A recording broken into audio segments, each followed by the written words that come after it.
Bonjour Monsieur le rabbin, très très content et toujours aussi enchanté de vous retrouver après une longue absence, mais c'est de ma faute, j'assume. Le travail m'a un petit peu pris dans mes emplois du temps. On se retrouve aujourd'hui où vous allez nous entretenir D'abord, bonjour, avant que je pose des questions. Comment allez-vous? Shalom Wilfried d'Israël. Je suis passé du confinement français au confinement israélien, mais sinon tout va bien.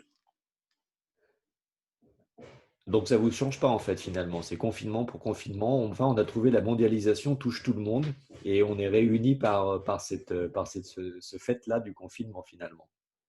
Mais le confinement ne change pas, qu'il soit israélien ou français. Le principe de rester à la maison, ne pas bouger. Alors, pour dire que euh, je suis ici, donc la synagogue elle est en bas, mais je ne vais pas à la synagogue. J'ai décidé de jouer le jeu et de rester confiné. On m'a demandé de descendre, je dis non. Quand on enseigne la loi rabbinique, les gens suivent à la lettre. La loi du pays, il faut aussi la suivre à la lettre et la respecter. Et donc, tant que j'ai pas fini le confinement, je ne descends pas prier en public. Alors merci pour ces précisions. Comme vous ne descendez pas à la synagogue, on va pouvoir avoir un petit peu de temps. Merci beaucoup.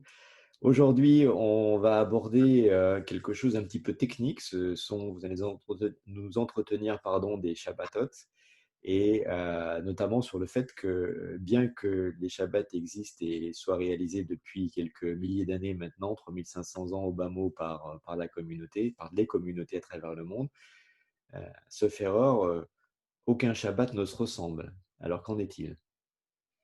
Voilà, donc chaque Shabbat, depuis 3400 ans ou depuis 3500 ans, donc on fête chaque semaine le Shabbat, puisque le Shabbat, le mot Shabbat veut dire ne pas travailler. Et Hachem, il a fini la création du monde par le Shabbat.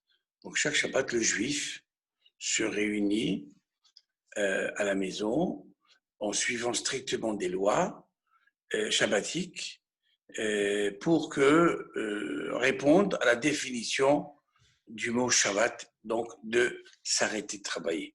Toute la semaine, le juif vit par rapport à cette journée qui s'appelle le Shabbat. Et chaque Shabbat, il a un nom. Il porte le nom de la sidra, de la péricope de la semaine. Alors, par exemple, la semaine dernière, c'était Shabbat Lech Lecha. Alors, on va parler d'Abraham et tout, qui a quitté la Mésopotamie. Tout ça, c'est écrit dans le Pentateuque.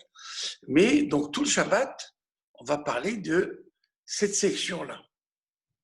D'ailleurs, la section, elle a été faite par un non-juif. Et donc, le Pentateuque a été coupé en péricope et en chapitres, et on suit. Donc, le juif donc, vit. La semaine dernière, c'était un Shabbat spécial, qui est Shabbat mondial. Et Lech Lecha, c'est un nom, et Shabbat mondial où le grand rabbin d'Afrique du Sud, le Rav Goldstein, il avait proposé il y a quelques années qu'un Shabbat par an, tous les juifs, là où ils se trouvent, ils le pratiquent. Parce que la pratique du Shabbat, elle est très difficile pour le non-initié. Pour l'initié, donc, il connaît. Le non-initié, donc, il peut faire, entre guillemets, un effort pour un Shabbat. Et depuis des années, on l'appelle le Shabbat mondial, où on prépare donc ce Shabbat.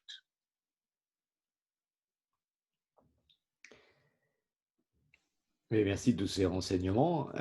Donc, c'est pas systématique enfin, il n'y a pas des automatismes pour tout le monde et il faut quand même se préparer à ce moment particulier. Comment est-ce que ça se déroule un Shabbat?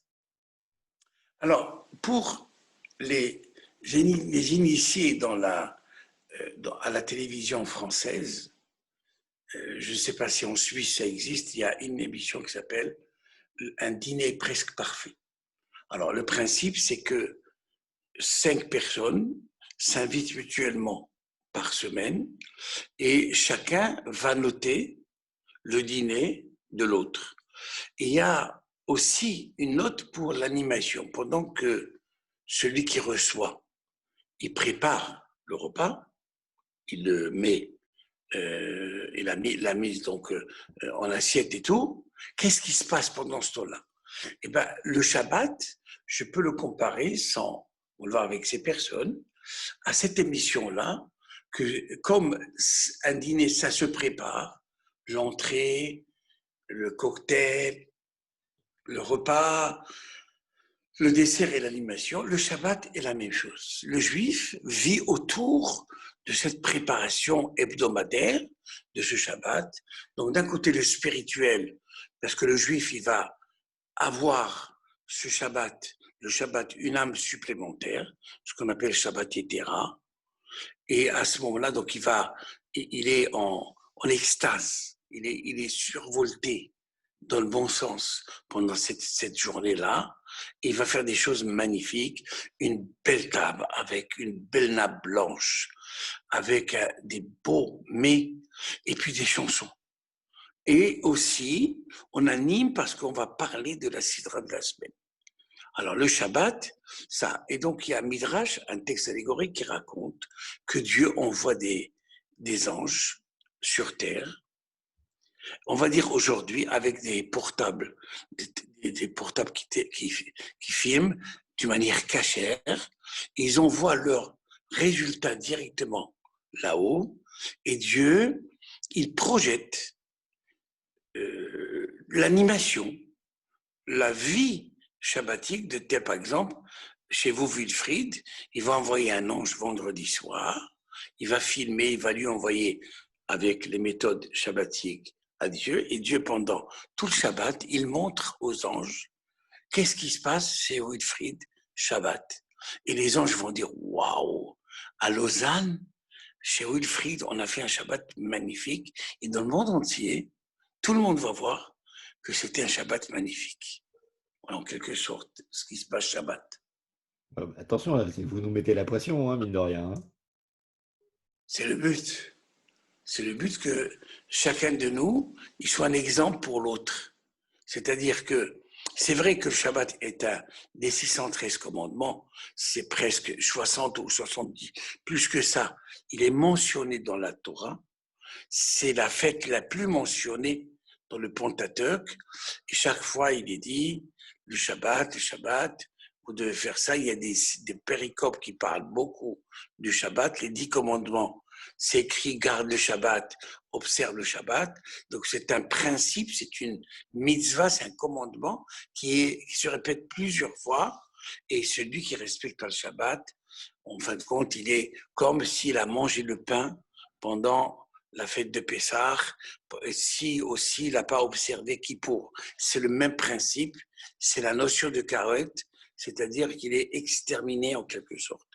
Donc le Shabbat, c'est pour ça que le grand rabbin d'Afrique du Sud, a voulu tirer le signal d'alarme et surtout pour encourager les gens à goûter un Shabbat. Et on dit celui qui goûte Shabbat, c'est en quelque sorte comme le monde futur. Il goûte le monde futur. Et c'est pour ça, mais l'Olamaba, c'est comme un monde futur. Et c'est pourquoi donc l'invitation, elle est là. C'est la journée où on reçoit beaucoup et on invite beaucoup. Et moi qui étais directeur des services de conversion, je peux vous dire, Wilfried, c'est un secret pour personne. Bon nombre de personnes se sont converties au judaïsme parce qu'ils ont passé un Shabbat chez des amis. Ils ont tellement aimé l'ambiance qu'ils ont dit on veut appartenir à ce peuple-là. Bon, parfois, par un couscous-boulette du vendredi soir spirituel, ben, vous avez des personnes qui se convertissent au judaïsme. Je ne vous dis pas s'ils avaient fêté Pessah ou Kippour, peut-être aussi. Voilà. Ce n'est pas une invitation pour la conversion. Pour dire simplement que c'est une journée tellement extraordinaire qu'on aurait tellement aimé la partager avec l'humanité entière pour montrer que ce n'est pas la peine d'attendre le monde futur. Le monde futur est déjà là. Bon, j'ai bien noté, alors je vais tâcher de me faire inviter maintenant tous les Shabbats pour que je puisse en profiter et goûter à toute cette Ou vous joie. pouvez inviter. Pardon? Vous pouvez inviter. Je peux Vous inviter. pouvez inviter. Peu que s'inviter. Après, on s'habitue. Mais inviter aussi, ça serait bien. Voilà. J'ai pris bonne note de tout ça. Merci beaucoup, monsieur le rabbin. Je vous dis à une prochaine fois. Voilà pour peut-être à Hanouka. Alors, rendez-vous pour Hanouka. Merci, au revoir. Au revoir.